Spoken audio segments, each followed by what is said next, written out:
இதாங்க நம்ம பெரிய கோயில். பார்க்கவே எப்படி இருக்கு பார்த்தீங்களா? இதான் நந்தி, ஃப்ரெண்ட்லி பெரிய நந்தி. செம்மையா இருக்கும் பார்க்க. கண்டிப்பா போங்க. அப்படியே நம்ம பெரிய கோயில் வியூ பாயிண்ட பாருங்க. பார்க்கவே கண்குள்ளா காட்சியா இருக்கு. பார்த்துக்கிட்டே இருக்கலாம்.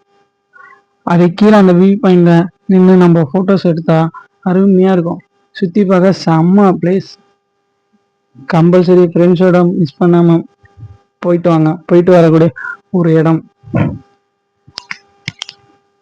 எப்பவுமே கூட்டமா இருந்துகிட்டே இருக்கும். போனீங்கன்னா மன அமைதியோட அருமையான பிளேஸ். கப்புள்ஸோட, ஃப்ரெண்ட்ஸோட, ஃபேமிலியோட நல்ல ஒரு என்டர்டைனிங்கான பிளேஸ். கண்டிப்பாக போயிட்டு வாங்க. அதை முடிச்சுட்டு நெக்ஸ்ட் அப்படியே அவுட்ரு வந்தீங்கன்னா நம்ம ரஹ்மத் பிரியாணி செம்மையாக இருக்குங்க. பிரியாணி, நான்வெஜ், சிக்கன், லாலிபாப் எல்லாமே அருமையாக இருக்கும். மிஸ் பண்ணாமல் சாப்பிடுங்க.